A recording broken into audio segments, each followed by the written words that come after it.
Hello, everybody. This is Joseph P. Farrell with news and views from the Nefarium on Thursday, June 26, 2025.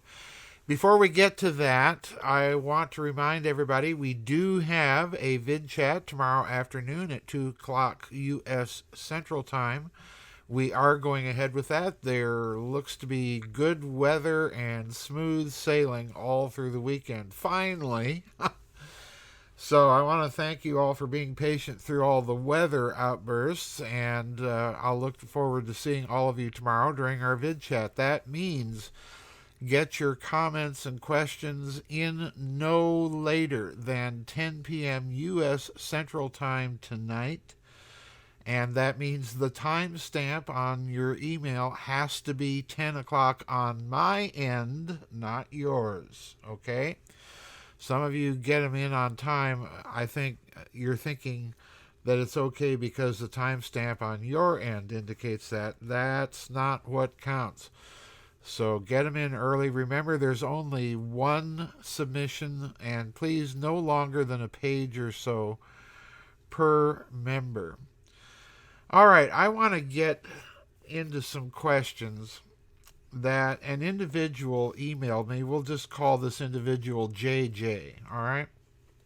This individual noticed something in President Trump and Secretary of Defense Pete Hegseth's press conference a couple days ago.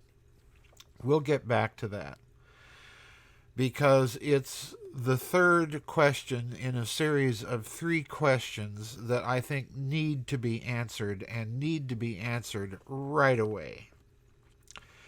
The first two questions are in the form of a couple of very short videos on X or Twitter that Mr. Steve Bannon put out.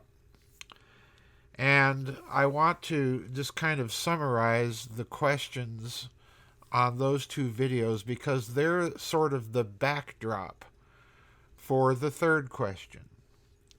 So the first question is, and I'm putting this in the form of a summary question that another individual who sent me these clips from Bannon summarized the content of the video. The first question is, how did you, Prime Minister Netanyahu, conceive to start this when you had no ability to finish it, even on the nuclear weapons side? But you knew you couldn't protect your own people. Who does that?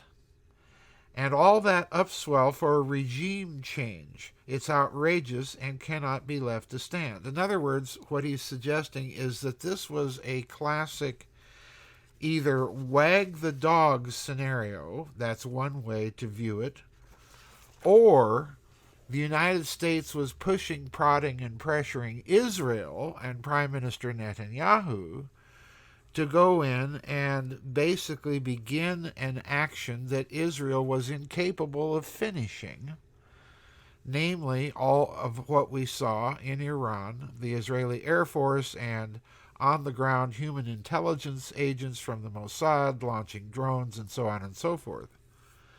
So, in other words, if your ostensible purpose is to take out Iran's nuclear capability, why then did Israel initiate this? So was it under U.S. pressure, or was this something that Tel Aviv did on its own, knowing that it could drag the United States into it? Either way, folks, we need answers to these questions pronto, because this means that the national security establishment of this country is beholden either to a group of rogues inside of the intelligence and security community, or it's beholden to a foreign country.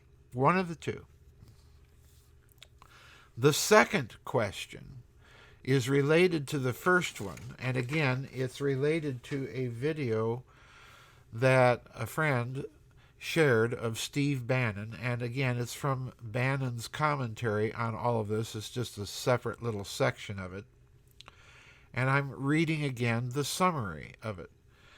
Netanyahu's government is out of control, and Trump knows it. He worked day and night to end this conflict only to be blindsided. That's not how an ally acts. We need answers. And again, yeah, we do. The problem is, again, if you take the second view that Netanyahu and the Israeli government were pressured into attacking Iran by some rogue group, that means not only is Netanyahu's government out of control, it means that for all intents and purposes, the national security establishment of the American government is out of control. And if not, we're left with the first option, that this was something that Netanyahu's government itself conceived on its own and launched. Now, I know that some of you out there are personal friends with Prime Minister Netanyahu, or at least knew him way back in the day. And I know that many of you have profound and justifiable misgivings as to the character of this man. After all, he's been Prime Minister of Israel now for a pretty long time, through at least 4 different presidencies, and going all the way back to Bill Clinton. So if this is Israeli democracy, it looks to me like Israeli democracy is of the same form and one-party fashion as so-called democracy in the state of California. So something is going on, and we need answers to these 2 questions pronto. And I would be all in favor of having congressional hearings on them, quite frankly. Let's parade the witnesses and let them lie to the cameras in front of the country and in front of Congress, because that's what they'll do. They'll lie. But we at least need to see them lie and see the expressions on their faces and their body language as they wiggle and squirm. All of this is backdrop to the third question. And this is the most profound question of them all. And again, thanks to JJ for bringing this matter to my attention. You'll recall that President Trump and Secretary of Defense Pete Hegseth had a press conference quite recently, and they basically were a couple of peacocks displaying their feathers and plumage and announcing to the world that all the leaks, that there was not that much damage done to the Iranian sites, was just plain nonsense. The damage was significant and, according to the administration, obliterated those Iranian nuclear sites. And personally, I have no difficulty believing that that's probably what happened. But during that press conference, President Trump, as he so often does, either put his big foot into his big mouth and let out a tiny detail that could have massive repercussions and significance, or he deliberately pretended to let something slip as a means and way of sending a message. Either way, again, we're looking at something that may be huge and hugely significant. At about 11 minutes and 10 seconds into that press conference, President Trump was talking and relaying information about the bunker busters, and then in that context, he went on to say that the United States possessed some pretty amazing, quote-unquote, nuclear equipment. And at that point, as the individual who shared the information about this press conference put it, he seemed to catch himself and then changed nuclear equipment to military equipment.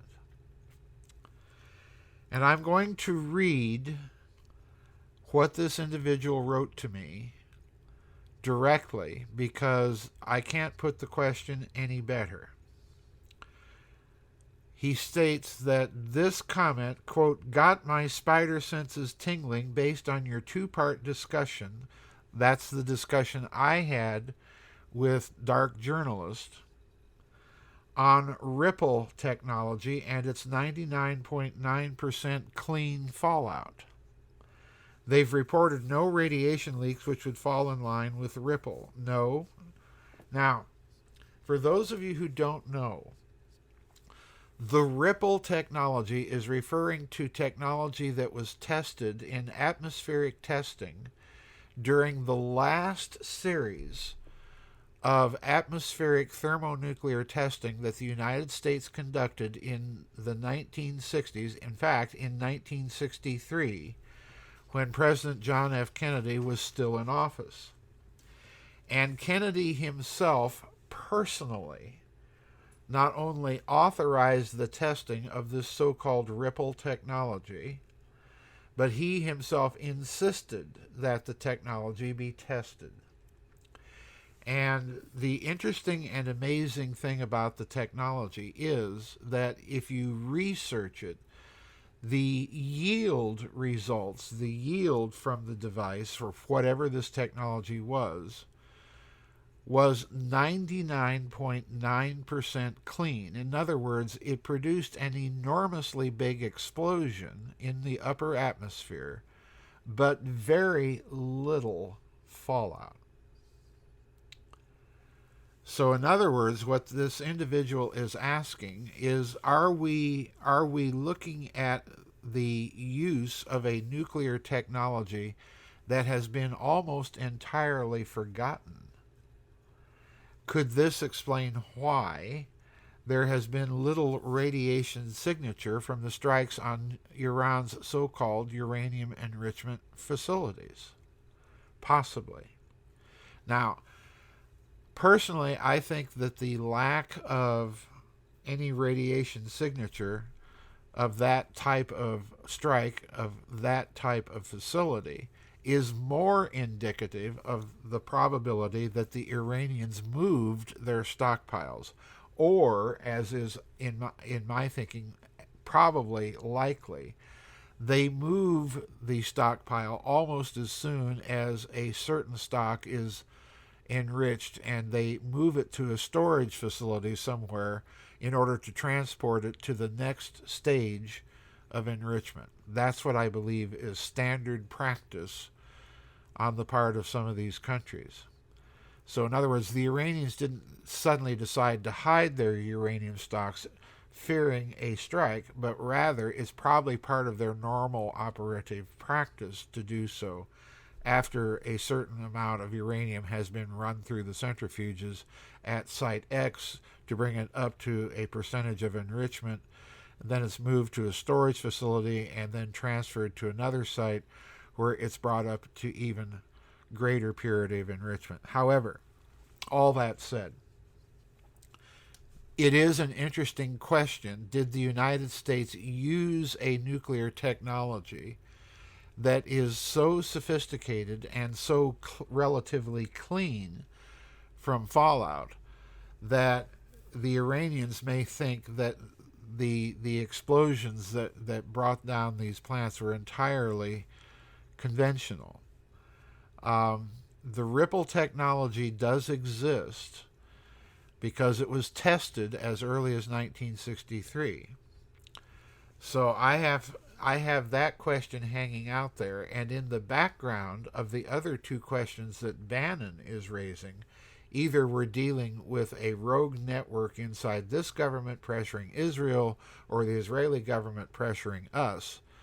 Either way, what this individual is suggesting is that Trump's strikes against Iran may have used a technology that was much more powerful than any conventional bunker buster, and therefore capable of doing significant damage to those types of very hardened, very underground facilities. So there may be another explanation than the bunker buster being rammed down the ventilation shafts and then another one following close behind to burrow even deeper. There may be a completely different type of story here that, again, we need answers to.